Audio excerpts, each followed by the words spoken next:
The orange. The fruit so popular, they named a colour after it. America glugs through 2.5 billion litres of the sweet juice every year. And most of it comes from Florida, where they harvest and squeeze over 30 billion oranges a year to keep the juice flowing. Florida, the Sunshine State, home of Disney World, Miami Vice, hanging chads, and oranges. Millions upon millions of oranges. In fact, orange trees outnumber people 3 to 1 in Florida, and they produce over 6 million tons of citrus fruit every year. And almost all of it ends up as breakfast orange juice. To grow oranges, what you need is good soil, large quantities of blissful Florida sunshine, and buckets of rain. They don't like to advertise it, but the Sunshine State is also the soggy state. Parts of Florida are among the wettest places in the US, with up to 180 centimetres of rain a year. Not so good if you came here for a beach holiday, but great for farmers like Tom Kirshner. This is what adds up to giving us a good environment to grow citrus, adequate rainfall to produce large crops with lots of juice in them.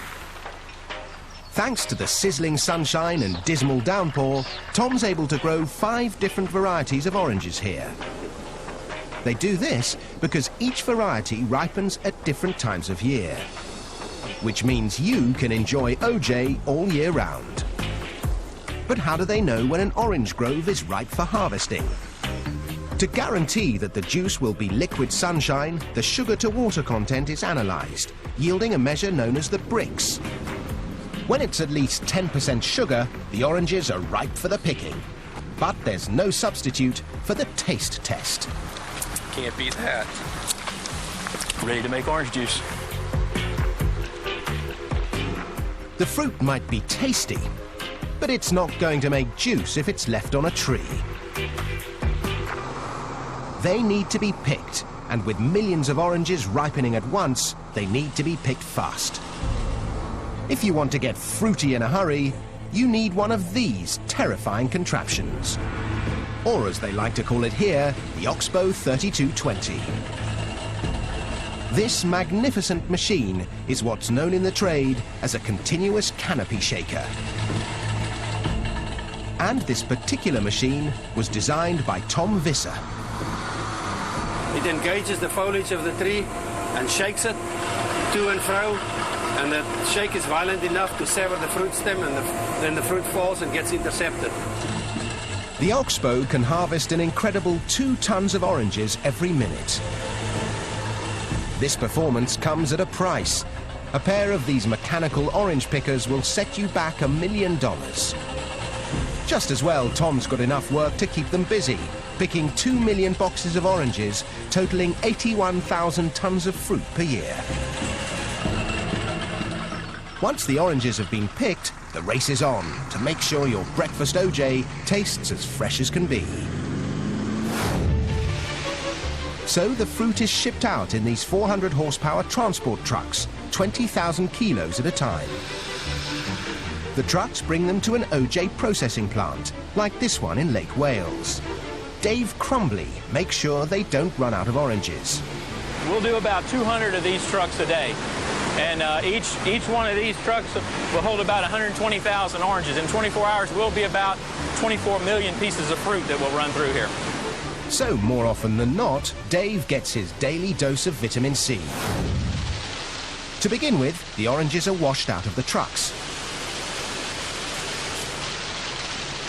The fruit is then carried along 2 kilometers of conveyors into the processing plant where it's graded. The oranges are separated by size, and it's time to extract the juice. But these days you won't find gangs of sad-looking orange squeezers with sore wrists. This is orange juice squeezing on an industrial scale.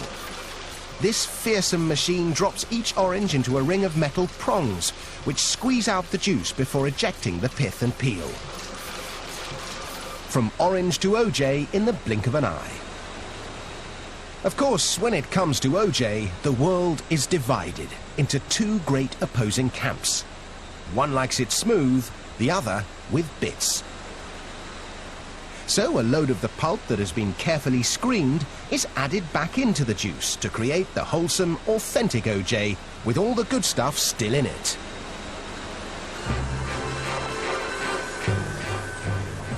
The OJ is now ready to be poured into cartons. It takes 2 dozen oranges to make enough juice to fill each 1.89 litre carton. But quantity counts for nothing unless the quality's good enough to keep orange juice the world's favourite breakfast tipple.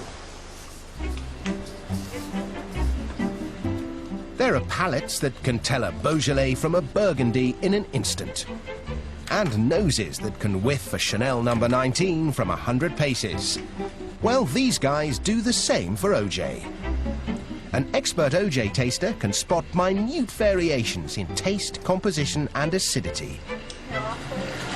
Doesn't have a very much oily feeling either, does it? There are 11 different measures of quality. Only when a batch of OJ ticks every box is it fit to be shipped. All that effort means this factory alone turns 3 billion oranges into over 250 million litres of juice every year, which makes delicious fresh OJ a luxury we can all enjoy. I love oranges. I love orange juice. Nothing any better.